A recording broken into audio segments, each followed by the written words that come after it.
Shalom jemaat Tuhan. Sekali lagi shalom. Apa kabar pagi hari ini? Luar biasa, kita bersyukur karena Tuhan masih memberikan kesempatan untuk kita boleh kembali hadir bersekutu bersama, memuji Tuhan, memuliakan nama Tuhan dan membesarkan nama Tuhan. Mari kita mau persiapkan hati kita mau masuk dalam hadirat Tuhan, kita mau sembah Tuhan, kita mau agungkan namanya. Mari kita berdiam diri sejenak di hadapan Tuhan. Saya mengajak kita semua untuk bersaat terus sejenak, merenungkan begitu banyak hal yang Tuhan sudah izinkan terjadi di dalam kehidupan kita. Tapi satu hal yang kita tahu, semua yang Tuhan izinkan terjadi, semua adalah yang terbaik bagi setiap kita. Terima kasih Tuhan. Kami mau tinggikan nama-Mu di tempat ini Bapa. Kami mau agungkan nama-Mu. Kami mau sembah Engkau Tuhan. Ya Tuhanku, aku hendak bernyanyi bagi-Mu selama aku hidup. Ya Allahku, aku hendak bermazmur bagi-Mu selagi ku ada. Inilah yang ku renungkan Tuhan. Inilah yang ku renungkan setiap waktu. Nyanyian pujian dan pengagungan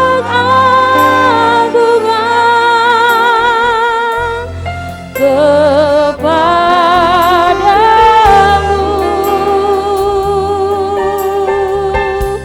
Biarlah manis kau dengar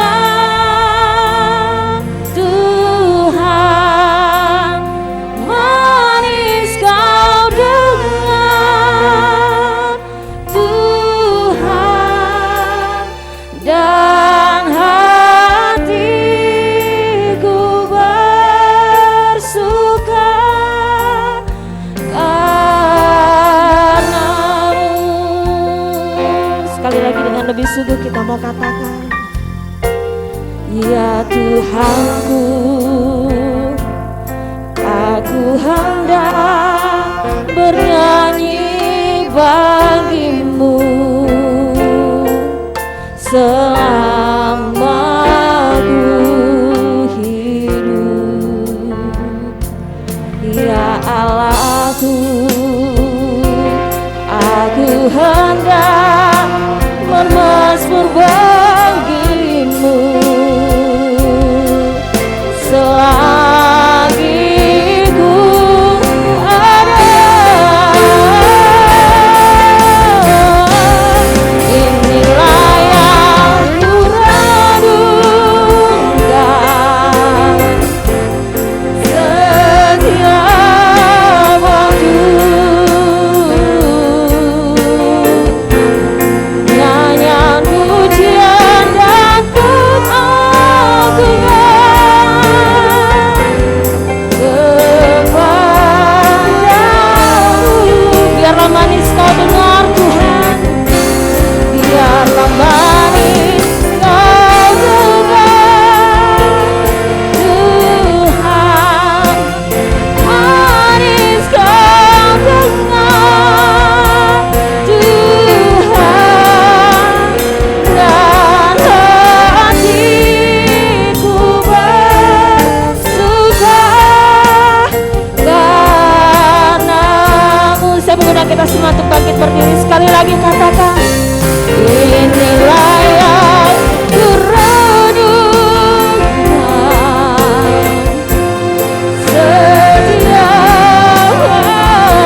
suka dan hatiku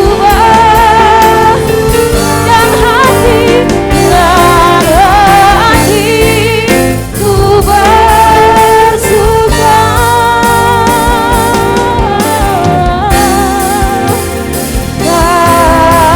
karenamu. Mari kita sembah Tuhan.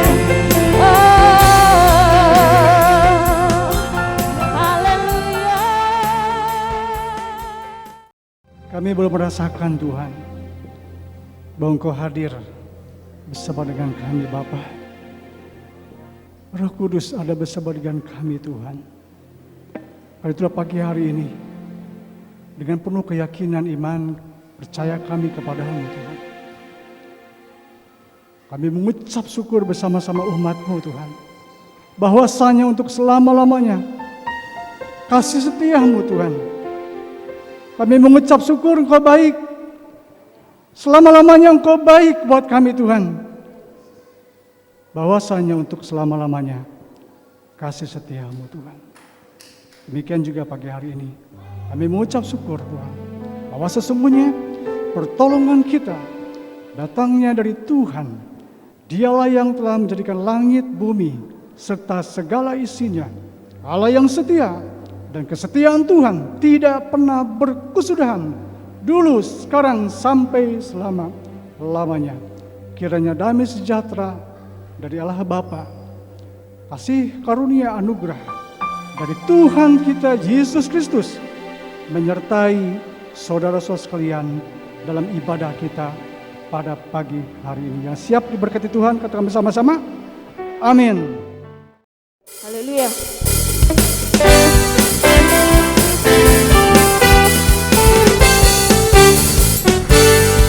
Mari bersama-sama katakan, mari masuk gerbangnya dengan hati bersyukur, halamannya dengan pujian,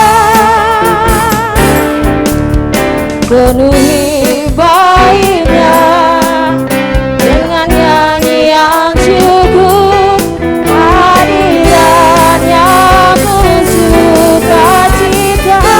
Sebab Tuhan Dia baik, sebab Tuhan Dia baik, dan anugerahnya kekal selama-lamanya. Amin. Sebab Tuhan Dia baik, dan anugerahnya kekal Yes, haleluya. Mari sekali lagi dengan lebih sungguh katakan, mari masuk gerbangnya. Mari masuk gerbangnya dengan hati bersyukur, halamannya dengan pujian, penuhi baitnya dengan nyanyian syukur, hadirannya sukacita. Sebab Tuhan Dia baik, dan anugerahnya kekal selama-lamanya. Amin. Sebab Tuhan Dia baik. Haleluya. Dan anugerahnya kekal selama-lamanya. Engkaulah yang menjadi perisai kami Tuhan. Engkaulah yang menjadi menara kekuatan kami. Terima kasih Yesus.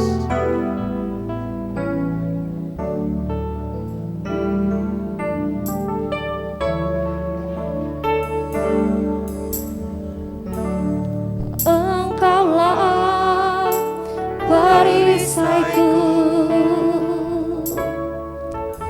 saat badai hidup menerpaku. Janji-Mu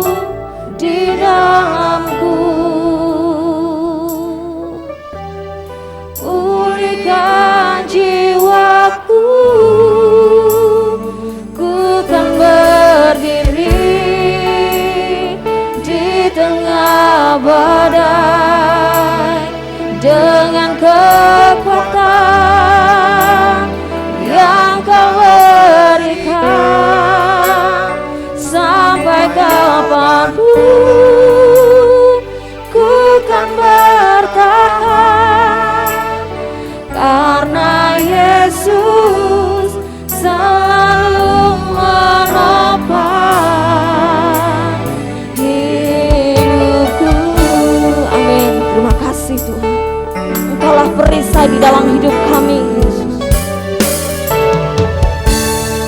Engkaulah perisaiku saat badai hidup menerpaku. Firman-Mu di dalamku, tenangkan jiwaku. Bukan berdiri di tengah badai dengan kekuatan yang Kau berikan. Sampai kapanpun ku kan bertahan, karena Yesus selalu menopang. Bukan bertahan. Kami menyembah Engkau dan kami memuji Engkau, Allah kami yang hidup, Tuhan kami Yesus Kristus, yang selalu menopang kami karena Engkau hadir. Engkau ada di tengah-tengah kami. Engkau Allah yang maha tahu, Allah yang maha kuasa, dan Allah yang maha hadir, yang saat ini ada di tengah-tengah kami, yang turut bekerja dalam segala hal untuk mendatangkan kebaikan bagi kami yang mengasihi Engkau. Sehingga segala pergumulan apapun, tantangan dan pencobaan, Engkau tetap ada di sisi kami, sehingga kami yang keluar sebagai pemenang. Terima kasih Bapa untuk firman pada pagi ini. Kami siap dan Roh Kudus tolonglah kami untuk memahami dan memperdalami kebenaran-Mu, sehingga hidup kami makin hari makin kuat dan makin berhikmat di dalam Engkau. Dalam Tuhan kami Yesus Kristus kami siap. Haleluya. Amin. Shalom Bapak-bapak dan Ibu-ibu yang kasih dalam Kristus Yesus. Silakan duduk kembali. Ya, sudah. Mari pada siang ini kita akan belajar satu bagian firman Tuhan yang saya kira ini dapat mengingatkan kita bagaimana sungguh Allah kita yang hidup, bagaimana kasih dalam kehidupan kita. Dan satu pertanyaan mungkin yang mau saya sampaikan di sini adalah dengan judul tertunda, atau dalam bahasa Inggrisnya yang kalau sehari kita sudah dengar kata delay. Siapa yang belum pernah mengalami penundaan atau tertunda dalam kehidupannya? Contoh yang paling sederhana, biasa kalau delay, misalnya kalau naik pesawat kalau delay, keselnya tak ketulungan. Apalagi kalau delay tidak tahu kapan penerbangan berikutnya. Pasti semua kesel, marah, ya. Atau juga mungkin kita saat ini sedang penantian, mungkin ada yang mau merit atau malah mendapat pacar sampai hari ini kok belum dapat, masih ada penundaan, pasti juga kesel. Atau kita sekarang lagi bergumul dengan masalah kesehatan. Tuhan janji kesembuhan disediakan bila beliau telah menanggung kesehatan kita, kok masih belum sembuh-sembuh. Sehingga kita merasa akhirnya bertanya, memang Tuhan itu ada apa enggak dia sampai paling kalau ada, apakah Tuhan peduli atau Tuhan itu masih hidup?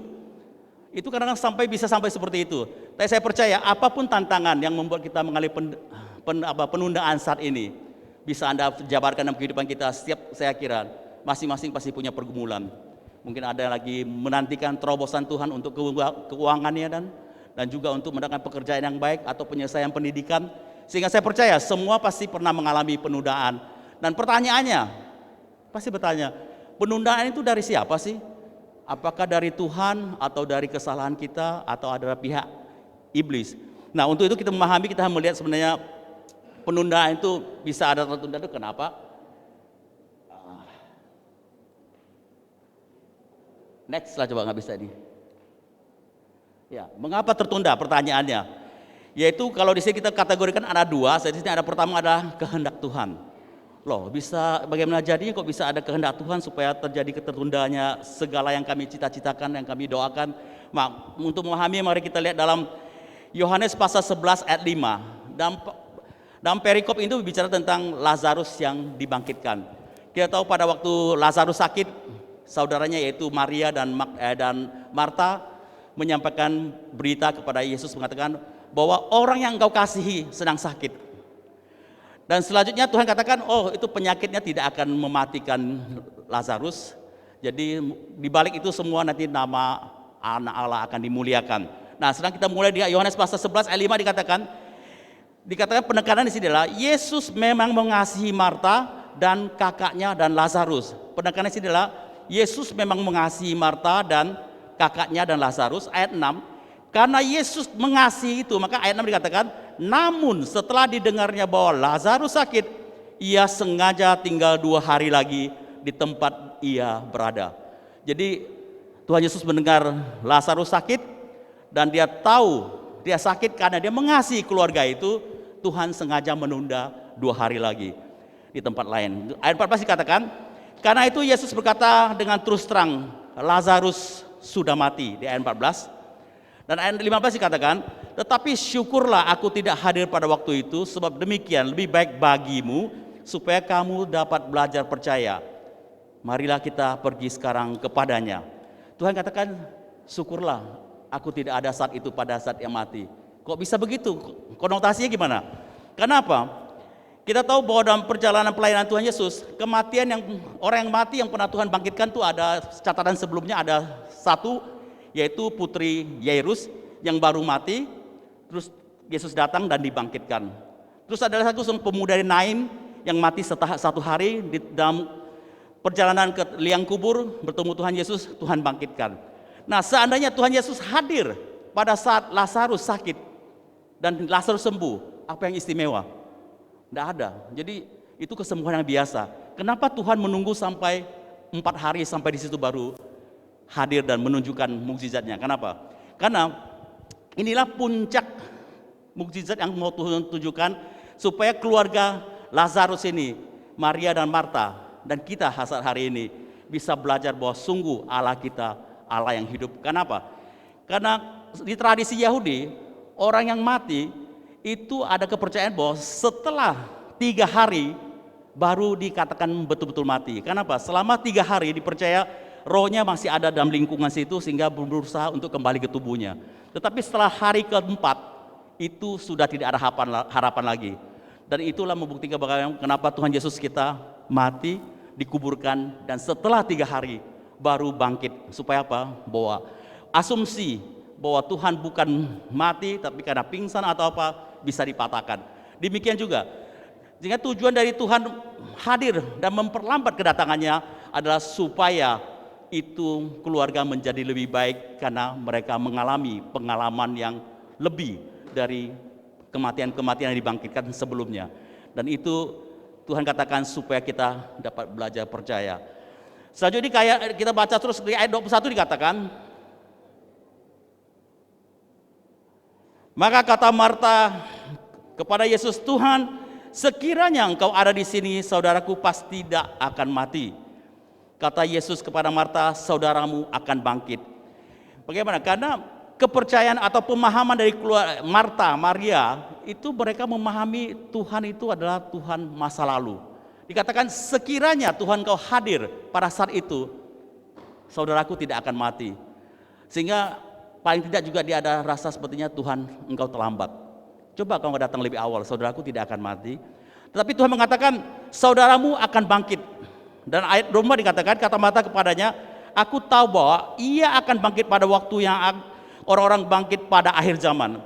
Tuhan Yesus mau mengajarkan sebenarnya Tuhan adalah Allah yang maha hadir, Allah yang tidak dibatasi waktu. Tetapi Marta memahaminya bahwa Tuhan ini adalah Tuhan masa depan, Tuhan yang akan datang, yaitu bahwa saudaranya akan bangkit pada saat akhir zaman. Itu juga berlaku dalam kehidupan kita sebagai orang percaya atau orang-orang umumnya. Kalau urusan percaya kepada Tuhan itu hal yang nanti setelah mati. Jadi selama masih hidup, udahlah nggak usah urusan dengan masalah Tuhan, bicara tentang perkara Tuhan, tidak usah dulu. Nanti untuk sudah mendekati mati atau saat mati. Dan itu Marta memahami ini sehingga dia bahwa Tuhan itu bukan Tuhan yang maha hadir, Tuhan yang hidup yang tidak dibatasi waktu. Terus ayat di 20 katakan, jawab Yesus, akulah kebangkitan dan hidup, dan barang siapa percaya padaku, ia akan hidup walaupun ia sudah mati.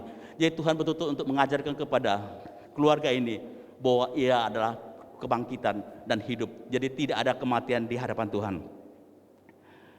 Ayat 26, dan setiap orang yang hidup dan yang percaya kepadaku tidak akan mati selama-lamanya. Percayakah engkau akan hal ini? Penekanannya adalah supaya mereka memahami bahwa di dalam Kristus Yesus tidak ada namanya kematian, dan itu belum dipahami oleh Marta dan Maria. Tetapi Tuhan sekali menunjukkan bahwa keterlambatannya kehadiran di tempat itu ada tujuannya adalah untuk mereka supaya mencapai next level untuk memahami kebenaran ini. Ayat 27 selanjutnya, jawab Marta, ya Tuhan, aku percaya bahwa engkaulah Mesias, anak Allah, dia yang akan datang ke dalam dunia. Nah, setelah seperti itu Marta mengatakan dia percaya bahwa Yesus adalah Mesias. Selanjutnya dia kembali ke rumahnya memberitahu kepada Maria bahwa Tuhan ada setelah datang, tapi Tuhan belum sampai ke rumah Marta. Dan ayat 30 dikatakan setibanya Maria di tempat Yesus, yaitu Maria setelah mendengar berita itu dia langsung beranjak dari tempatnya dan menuju ke tempat di mana Tuhan Yesus dalam perjalanan ke rumahnya. Dan melihat Yesus, tersungkurlah dia di kakinya dan berkata kepadanya, Tuhan, sekiranya engkau ada di sini, saudaraku pasti tidak akan mati. Dua bersaudara mempunyai konsep yang sama, bahwa sekiranya Tuhan ada saat itu, saudaranya tidak akan mati. Jadi sebenarnya mereka merasa Tuhan itu terlambat, sehingga mereka juga ada sebenarnya agak kecewa dan marah. Tetapi Tuhan katakan dia akan bangkit, dan akhirnya mereka tunjukkan bagaimana dibawa ke kubur itu, dan Tuhan perintahkan supaya Lazarus bangkit dan keluar dari kuburnya setelah 4 hari, karena setelah 4 hari tubuhnya sebenarnya secara ilmu kedokteran sudah mengalami penguraian dan sudah mulai membusuk sebenarnya. Tapi itulah mukjizat yang paling tinggi yang Tuhan tunjukkan untuk kematian yang dibangkitkan. Terus ayat 33 dikatakan, kata Yesus ketika Yesus melihat Maria, menangislah, dan juga orang Yahudi yang sedang bersama-sama dia, maka masyhurlah hatinya, ia sangat terharu dan berkata, di manakah dia dibaringkan? Jawab mereka, Tuhan, mari dan lihatlah. Maka menangislah Yesus. Kita melihat ada yang mengatakan Tuhan Yesus hatinya begitu lembut, kok Tuhan Yesus menangis? Yang apa yang Tuhan Yesus tangisi? Yang Tuhan Yesus tangisi adalah apa? Bahwa betapa kematian ini menimbulkan rasa duka yang luar biasa kepada umat manusia, yang dimana seharusnya manusia itu tidak boleh mati atau tidak akan mati, karena pengaruh atau manusia pertama telah jatuh dalam dosa, dan dosa itu menyebabkan kematian, sehingga kematian itu begitu menyakitkan atau memilukan hati umat manusia. Dan Tuhan sebagai Tuhan dan juga sebagai manusia bisa merasakan betapa kematian ini begitu menghantui, menakutkan dan menyedihkan. Dan Tuhan sebagai manusia merasa juga bahwa sungguh kematian ini sungguh membuat manusia menderita. Dan itulah kenapa Tuhan Yesus menangis menghadapi hal tersebut. Tetapi di ayat 40 selanjutnya kita lihat, jawab Yesus, bukankah sudah kukatakan kepadamu, jikalau engkau percaya, engkau akan melihat kemuliaan Allah? Banyak di antara orang Yahudi yang datang melawat Maria dan menyaksikan sendiri apa yang telah dibuat Yesus, percaya kepadanya. Jadi kita lihat tujuan pertama terjadi penundaan oleh Tuhan Yesus sendiri, yaitu pertama supaya Maria dan Marta memahami bahwa Tuhan Yesus ada Tuhan yang tidak dibatasi waktu, dan dia Tuhan kebangkitan, dia Tuhan Allah yang hidup. Dan juga supaya orang di sekeliling dia yang menyaksikan ini, mukjizat yang terjadi, supaya mereka menjadi percaya. Di ayat tujuannya itu ayat 45 dikatakan sekali lagi, banyak di antara orang Yahudi yang datang melawat Maria dan menyaksikan sendiri apa yang telah dibuat Yesus, percaya kepadanya. Sehingga misinya terjadi penundaan dalam kehidupan kita. Ada hal-hal yang tertunda, tetapi Tuhan akan realisasikan pada waktunya. Dan orang yang menyaksikan, melihat itu, mengakui bahwa sungguh Allah kita adalah Allah yang hidup. Itu yang pertama, yaitu kalau penundaan karena memang sesuai dengan kehendak atau rencana Tuhan. Bagaimana penggenapan janji Tuhan? Karena kesalahan manusia. Penggenapan janji Tuhan terjadi karena kesalahan manusia. Untuk itu kita akan studi kasus tentang Abraham dan Sarah. Ini adalah satu contoh yang kita saksikan bagaimana seorang Tuhan katakan sebagai bapak iman, tapi dan dia dalam kehidupannya juga sebenarnya membuat begitu banyak kesalahan.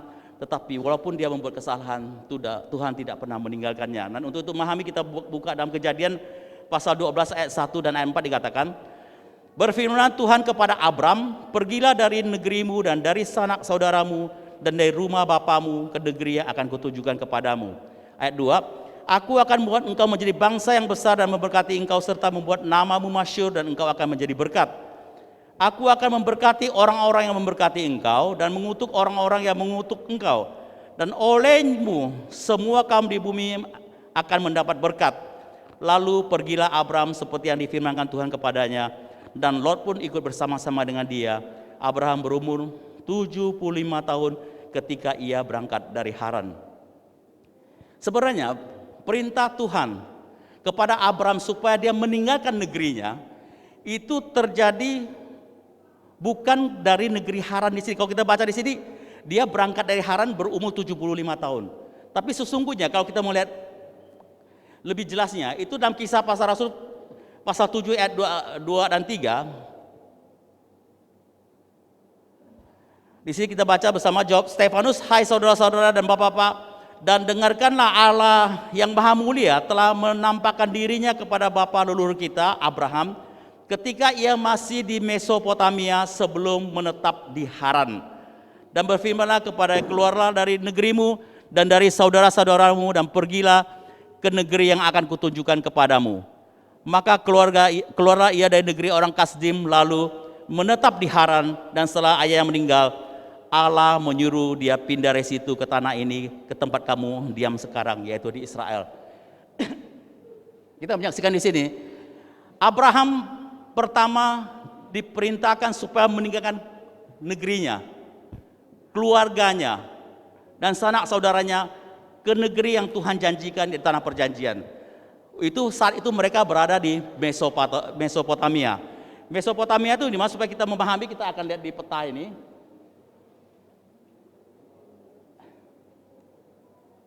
Nah, untuk memahami kita lihat itu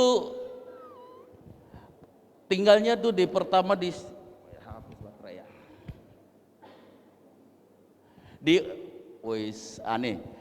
Ur Kasdim tuh posisinya ada di sini. Di sini nih, enggak bisa nyerah ya. Jadi waktu diperintahkan dia supaya masuk ke tanah perjanjian, yaitu di Israel atau tanah Kanaan, tetapi apa yang terjadi? Abraham pergi membawa keluarganya beserta sampai di Haran. Kalau Mesopotamia ini saat ini ada di Irak, dan dia pindah ke Haran. Padahal Tuhan memerintahkan supaya langsung ke ke tanah Kanaan. Dan kita tahu Tuhan katakan supaya dia langsung ke tanah Kanaan, tetapi dia malah pindah ke Haran. Dan Tuhan katakan, keluarlah dari rumah bapamu dan dari rumah sanak saudaramu. Apa yang terjadi? Dia pergi membawa bapaknya serta membawa keponakannya setelah, sehingga pada Tuhan memerintahkan hanya dia bersama istrinya untuk ke tanah perjanjian. Tetapi yang diperbuat oleh Abraham apa? Dia membawa bapaknya, membawa saudaranya, keponakannya. Karena yang diperbuat ini membuat dia akhirnya tinggal sementara di Haran. Nah, setelah bapaknya mati di Haran, baru di ayat Kejadian 12 ayat 1 sampai 4 itu Tuhan perintahkan waktu umur Abraham sudah berumur 75 tahun supaya dia melanjutkan panggilan Tuhan untuk keluar dari negerinya, dari saudara-saudaranya, dan dari rumah bapaknya. Dan kita tahu karena kesalahan Abraham ini yang Tuhan katakan hanya dia berdua untuk keluar, dia membawa serta keluarganya dan bapaknya. Dan kita tahu kata bapak, siapa nama bapaknya? Sekolah minggu tahu siapa nama bapak Abraham yang dibawa serta? Namanya adalah Tera. Apa artinya Tera? Tera artinya adalah penundaan atau delay. Sehingga secara firman Tuhan katakan apa yang tertulis di Alkitab ini secara nama itu mempunyai makna di balik itu. Sehingga karena dia membawa bapak yang membuat penundaan, sehingga janji Tuhan menjadi terlambat. Berapa tahun tidak disebutkan. Tapi pada saat setelah umur 75 tahun, Abraham baru menggenapi masuk ke tanah perjanjian, yaitu masuk ke tanah Kanaan. Dan karena penundaan yang dia buat dari kesalahannya, pada saat dia sampai di situ sudah terjadi musim kelaparan besar, sehingga dia harus langsung lagi pindah ke Mesir. Dari Mesir apa yang diperbuat? Apa yang didapat? mesti dia mendapat seorang hamba, yaitu yang namanya Hagar, dibawa kembali ke tanah perjanjian. Karena penantiannya, Tuhan katakan engkau akan menjadi berkat dan semua bangsa-bangsa di dunia akan mendapat berkat. Itu artinya Abraham harus mempunyai keturunan. Tetapi nyatanya dari umur 75 tahun sampai di umur 85 tahun dalam penantiannya, dia belum mendapatkan seorang anak pun, sehingga pada saat itu Sarah mengambil inisiatif supaya dia mengawini budaknya, yaitu Hagar. Supaya apa? Karena dengan tradisi waktu itu, kalau anak budaknya itu, kalau dia melahirkan, anaknya ada statusnya tetap menjadi hak milik dari Sarah itu. Tetapi kenyataannya karena kesalahan dia, apa yang dibuat itu berdasarkan kedagingan itu, telah menyebabkan penundaan kembali. Ya, dalam Kejadian pasal 16 ayat 16 dikatakan, coba buka di sini 16. Keputusan berdasarkan kedagingan, kita lihat di Kejadian 16 ayat 16, Abraham berumur 86 tahun ketika Hagar melahirkan Ismail baginya. Jadi setelah menunggu 10 tahun, akhirnya dengan keputusan kedagingan mengambil Hagar dan lahirlah Ismail. Selanjutnya, karena ini pasal 16 ayat 16 adalah ayat terakhir, dan terus masuk ke ayat pasal 17 ayat 1 dikatakan, ketika Abraham berumur 99 tahun, maka Tuhan menampakkan diri kepada Abraham dan berfirman kepadanya, Akulah Allah yang Maha Kuasa, hiduplah di hadapanku dengan tidak bercela. Kalau kita hitung ada selisih berapa tahun? Dari 86 sampai 99 tahun. Selama 13 tahun Tuhan berdiam diri. Karena Abraham membuat kesalahan, dia mengambil budaknya dan melahirkan seorang anak, dan anak itu dianggap sebagai keturunan yang Tuhan janjikan, sehingga dia melupakan janji Tuhan yang katakan bahwa hanya dari keturunan Sarah itu sendirilah, anak kandungmu itulah yang akan menjadi pewarismu, dan dia oleh turunan garis keturunan itu semua bangsa di dunia akan mendapat berkat. Tapi karena Abraham sudah melangkah keliru, dia pikir itu sudah menggenapi rencana Tuhan, dan selama 13 tahun Tuhan tidak berbicara kepada Abraham, dan pada waktu dia berumur 99 tahun baru Tuhan menampakkan kembali, mengingatkan kepada Abraham bahwa janjimu masih berlaku, bahwa apa yang kau perbuat saat ini adalah salah. Saya dikatakan hiduplah di hadapanku dengan tidak bercela, supaya ke depannya jangan engkau melakukan hal yang sama lagi. Nah, penggenapan janji itu baru terjadi 25 tahun kemudian, yaitu Kejadian dalam pasal 20 ayat 17 kita baca di sini. Lalu Abraham berdoa kepada Allah, dan Allah menyembuhkan Abimelek dan istrinya dan budak-budaknya perempuan, sehingga mereka melahirkan anak. Sebab tadinya Tuhan telah menutup kandungan setiap perempuan di istana Abimelek karena Sarah istri Abraham ini. Ini adalah ayat terakhir pasal 20 ayat 17. Kita perhatikan di sini. Ada satu hal yang agak kontradiksi enggak begini? Itu sedang kita alami sebagai orang percaya. Tuhan katakan supaya Abraham berdoa kepada Allah, supaya apa? Supaya orang-orang atau perempuan-perempuan yang ada di kerajaan Abimelek, yaitu kerajaannya di Kanaan itu, supaya mereka melahirkan anak. Seorang yang tidak punya anak diminta untuk mendoakan supaya orang beranak. Itu kan sekarang terjadi dalam kehidupan kita. Kita kadang begini pikir, saya lagi susah, suruh mendoakan orang yang susah. Saya aja belum ditolong. Saya tidak punya anak, masa saya mendoakan orang yang tidak punya anak? Atau kalau saya lagi sakit, masa saya disuruh mendoakan orang sakit? Kadang-kadang pemikiran seperti itu, Kak. Saya sendiri aja sakit kok harus mendoakan orang sakit. Tapi itulah kunci kebenaran firman Tuhan. Kenapa? Karena kalau kita menganggap bahwa kalau saya sakit, kenapa saya harus mendoakan orang sakit? Seolah-olah kesembuhan itu berasal dari kita, atau berkat itu berasal dari kita. Sebenarnya tidak. Tuhan katakan pada saat Abraham yang tidak punya anak, dia mendoakan bangsa Kanaan di bawah kerajaan pemimpin raja yaitu Abimelek itu, doakan supaya mereka melahirkan anak. Jawaban Tuhan terjadi apa? Di ayat berikutnya dalam pasal Kejadian pasal 21 ayat 1 dikatakan, Tuhan memperhatikan Sarah seperti yang difirmankannya, dan Tuhan melakukan kepada Sarah seperti yang dijanjikannya. Maka mengandunglah Sarah, lalu ia melahirkan seorang anak laki-laki bagi Abraham dalam masa tuanya dan pada waktu yang telah ditetapkan sesuai dengan firman Allah kepadanya. Kita perhatikan, itulah cara kerja Tuhan. pada saat kita sendiri mengalami pergumulan, pada saat kita sedang sakit, pada saat kita sedang mengalami tantangan hidup ini, jangan fokus pada diri kita, tapi kembali fokus kepada Allah kita. Mulailah kita bertindak untuk mendoakan sesama kita. Kenapa? Karena jawaban doa bukan berasal dari kita, tetapi dari Tuhan kita yang hidup, Tuhan yang sampai hari ini hidup. Dan kalau kita mendoakannya, pada gilirannya, pergumulan kita, penundaan apa yang kita alami, Tuhan akan jawab. Jadi sekali lagi, jangan menjudge atau menghakimi diri kita. Kalau saya sudah diberkati, kalau saya sudah sembuh, saya baru mau mendoakan orang supaya dia menjadi sembuh. Tidak, firman Tuhan katakan, pada saat Anda masih bergumul dengan masalah Anda, masih Anda lagi sakit, lagi apa pergumulan berat, doakanlah sesamamu yang pergumulan yang sama.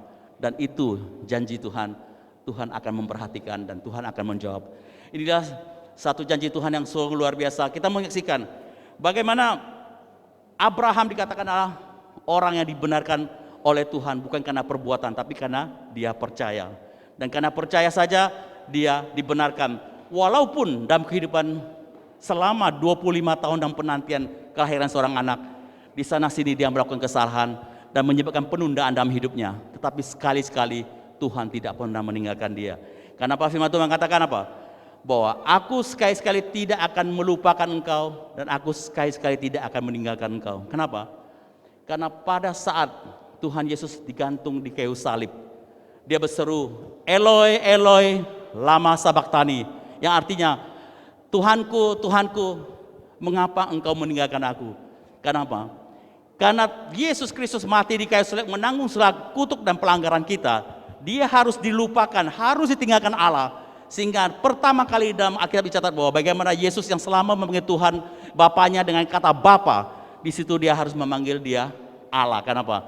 Karena Allah, yaitu Bapa, telah meninggalkan dia, sehingga dia sendirian di kayu salib menanggung segala dosa pelanggaran, kesalahan kita ditanggung di tubuhnya, dan dia harus kehilangan hubungan dengan Bapa. Dan sehubungan dia telah menanggung itu, kita sekarang sebagai orang percaya, tidak lagi Tuhan katakan akan melupakan kita, tidak akan lagi sekali-sekali meninggalkan kita, karena semua telah ditebus dan Tuhan telah menggantikan kita. Sehingga sehari posisi kita sebagai orang percaya, apapun pergumulan kita, apapun kesalahan kita buat sehingga terjadi penundaan dalam hidup kita untuk menggenapi apa yang Tuhan janjikan, Tuhan tidak sekali-kali meninggalkan kita. Mungkin itu tantangan yang kita buat salah, atau tantangan yang kita buat itu satu kekeliruan atau itu kedagingan, tapi firman Tuhan mengatakan benarlah Allah turut bekerja dalam segala hal untuk mendatangkan kebaikan bagi orang yang dikasihinya, yaitu orang yang terpilih sesuai rencana Tuhan. Segala hal, segala perkara, baik itu yang benar, yang baik atau yang salah, Tuhan tetap hadir karena dia tidak pernah meninggalkan kita. Sehingga pada waktunya sesuai janji firman Tuhan, Tuhan akan menggenapi. Sehingga bagian kita, pergumulan kita akan menyaksikan bagaimana direalisasi dalam hidup kita. Sehingga dengan demikian kita boleh menjadi saksi dan saudara-saudara kita, teman-teman kita boleh menyaksikan bagaimana sungguh luar biasa kita punya Allah yang hidup. Yang terakhir, next. Nah sekarang pertanyaannya kita, kalau ini keturunan Abraham siapa? Karena semua di dunia ini sekarang ada 3 agama yang mengakui keturunan Abraham, yaitu Yudaisme itu agama Yahudi, Islam dan juga Kristen. Jadi mengakui bahwa kita adalah keturunan Abraham. Sehingga lebih parah lagi dikatakan karena kita keturunan Abraham, kita menyembah Allah yang sama. Padahal itu keliru.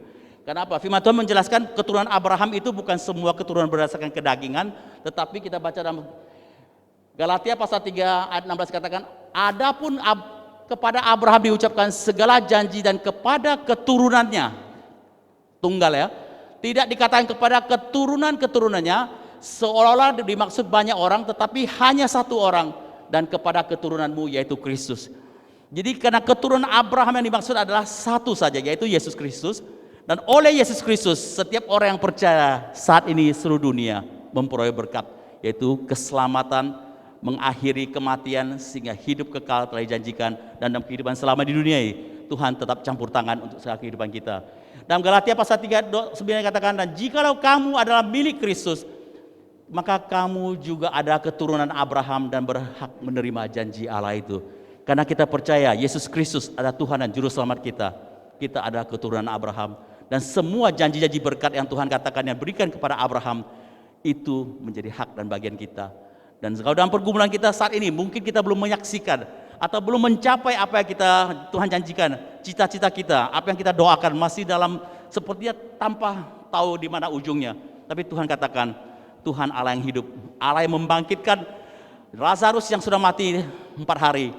Dalam kehidupan kita, apapun bidang kehidupan kita yang mungkin saat ini sudah mati, sudah tidak ada pengharapan lagi, sudah membusuk, tidak ada pertolongan lagi. Tapi pada saat kita mendekat dan berseru kepada Tuhan kita, masalah kita, pergumulan kita, tantangan kita, cita-cita kita yang sudah mati, Tuhan akan bangkitkan. Dan sehingga kita boleh menyaksikan bahwa sungguh kita punya Allah yang hidup, Allah yang luar biasa, yang tidak pernah sedetik pun terlambat pertolongannya. Walaupun kadang-kadang kita menganggap kitanya itu terlambat, tapi Tuhan katakan itu tidak pernah terlambat. Dengan demikian kalau kita memahaminya, kita akan memuji kebesaran dan kebaikan Tuhan kita, dan ucapan syukur ada keluar dari mulut kita, dan hati kita akan sukacita dan ada damai sejahtera. Kita yakin giliran kita akan tiba. Mungkin kita saat melihat saudara kita sudah diberkati, sudah dibukakan jalan, yang sakit sudah disembuhkan, yang miskin sudah membuat lebih baik lagi, yang dilupakan menjadi diingat, yang tidak selamat sekarang telah mengenal Tuhan. Dan kita menyaksikan giliran kita, pergumulan apapun akan tiba saatnya kalau tetap kita mengingat bahwa Allah kita, yaitu Allah yang tidak pernah meninggalkan kita, dan janjinya iya, karena kita adalah keturunan Abraham. Amin. Bapak, Ibu, dan saudaraku sekalian, janji Tuhan bagi kita. Demikianlah firman Tuhan pada pagi ini, kiranya boleh mengingatkan kita betapa baik dan pengharapan kita tidak berkesudahan. Satu pengharapan yang luar biasa, yang pasti dan positif yang dalam Tuhan kita, Yesus Kristus. Mari kita berdoa dan mengucap syukur. Bapa, kami mengucap syukur untuk kebenaran-Mu, bahwa dalam kehidupan kami ada kalanya sesuai dengan rencana-Mu, Engkau membuat penundaan, sehingga apa yang kami cita-citakan, apa yang kami doakan masih dalam proses penantian. Tapi kami percaya bahwa Engkau Allah yang hidup, Allah peduli, Allah mengerti, dan tepat waktunya Engkau akan menjawab, sehingga kami melihat kebesaran-Mu, bahwa sungguh Engkau Allah yang hidup dalam hidup kami. Yang kedua, Tuhan, sekiranya ada keputusan yang kami ambil karena perbuatan kami, karena kedagingan kami yang kami ambil, kesalahan-kesalahan yang sehingga menyebabkan penundaan akan janji-Mu direalisasikan dalam kehidupan kami. Tapi kami mengucap syukur, Tuhan, bahwa walaupun kami buat kesalahan, Engkau tidak pernah meninggalkan kami. Engkau selalu ada di sisi kami dan mengingat kami, dan terus berbicara dalam hati kami melalui Roh Kudus-Mu, untuk supaya kami tetap berharap akan pertolongan-Mu dan tetap tidak lari daripada-Mu. Dan pada saatnya, sebagaimana Abraham menanti sekian tahun, 25 tahun, dan Tuhan menyaksikan, menggenapi apa yang dia cita-citakan, apa yang Tuhan janjikan, sehingga sekali lagi kebenarannya bahwa Engkau tidak pernah terlambat, janji-Mu selalu tepat waktu. Untuk itu Tuhan, kami ucap syukur, kasih setia dan kebenaran-Mu, di dalam nama Yesus Kristus, meteraikan dengan Roh-Mu, supaya kebenaran ini terus berbicara dalam hati kami. Dalam nama Yesus Kristus kami berdoa dan ucap syukur. Haleluya. Amin.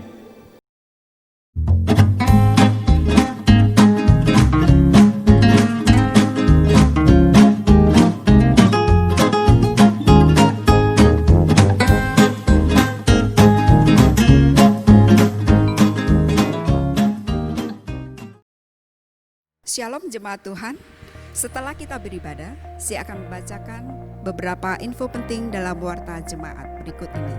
Yang pertama, ucapan terima kasih kepada seluruh pelayan mimbar yang telah melayani ibadah pada hari ini. Kiranya melalui pelayanan kita bersama, nama Tuhan boleh semakin dipermuliakan. Yang kedua, jadwal pelayan mimbar untuk hari Minggu tanggal 26 Juli 2020 adalah sebagai berikut.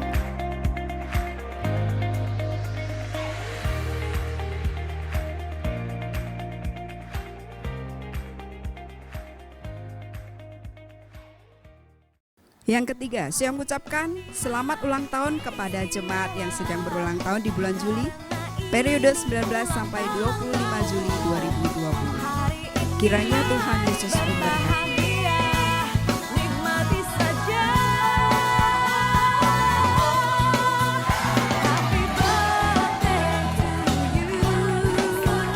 Happy birthday to you.